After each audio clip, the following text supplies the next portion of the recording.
Our presenter, before we go to intermission, before you go to drink, is Mike Allen. He works with the Roanoke Times, Man About Town.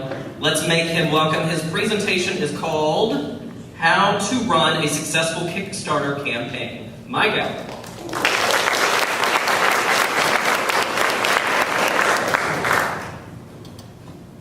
Hi, I'm Mike Allen. Those of you in the audience who know who I am probably know me as this guy, the arts reporter for Roanoke Times and Roanoke.com. But outside my job, I wear a lot of hats. Very artistic hats.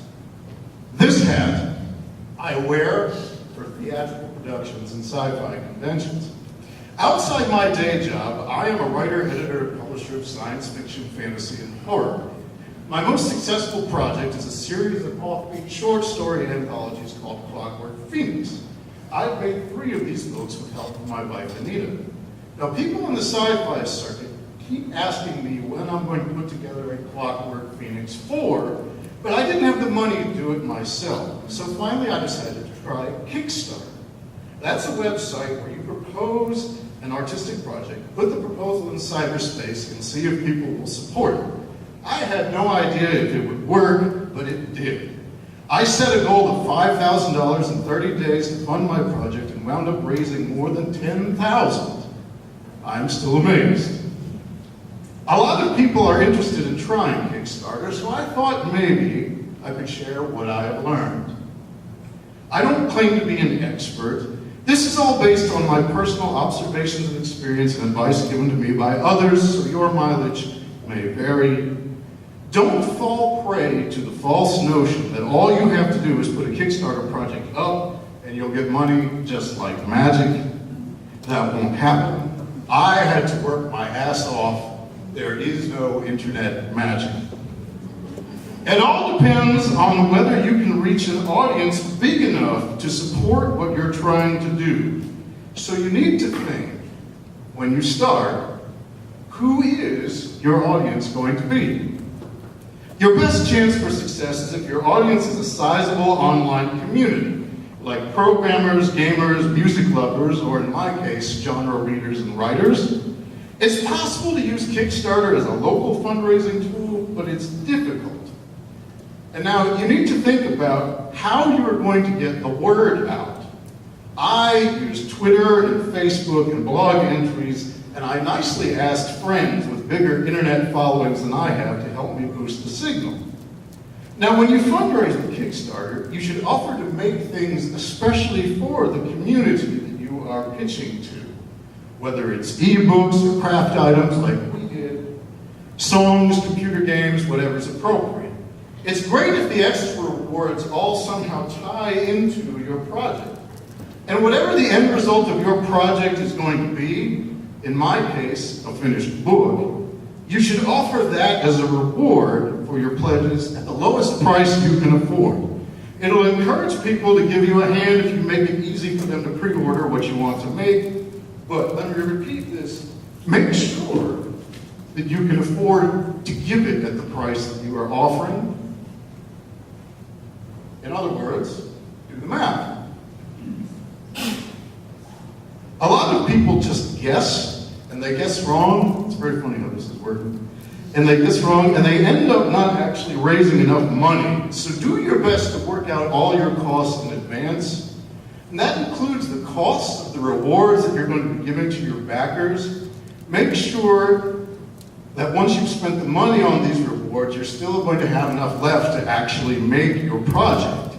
And you also have to be careful to keep the costs proportionate. Don't ask for a $100 donation and give a coffee mug. Remember that when you calculate costs, that Kickstarter will take 5%, and Amazon, which handles all financial transactions, will also take close to 5%. Just as an example, of the $10,200 I raised, I actually received $9,300.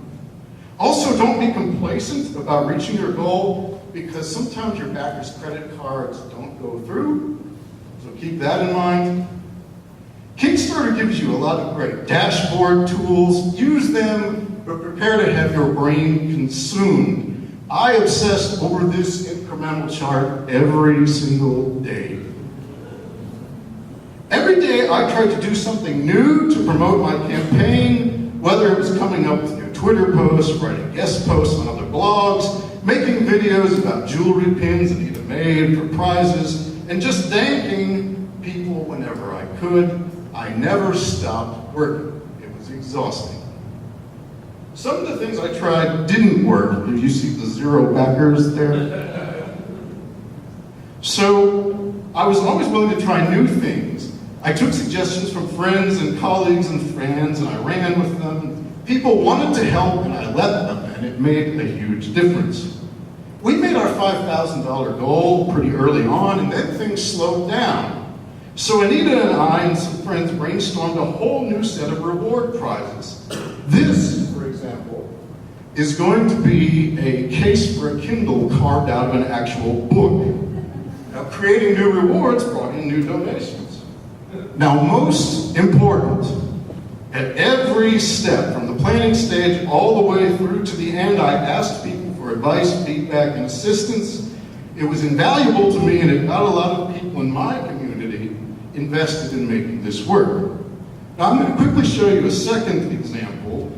The Kickstarter that's going to come up on your screen was to fund a new classical music composition. It was launched in Blacksburg by Virginia Tech music professor Theodore Sipes. He did everything just right. I encourage you to look it up on Kickstarter.com and study what he did. And that's one more thing you should do before you start. Look at projects like yours, successes and failures, and study what they did. I did all those things, and because of that, my Clockwork Phoenix is reborn. If you want to try it yourself, it's definitely worthwhile.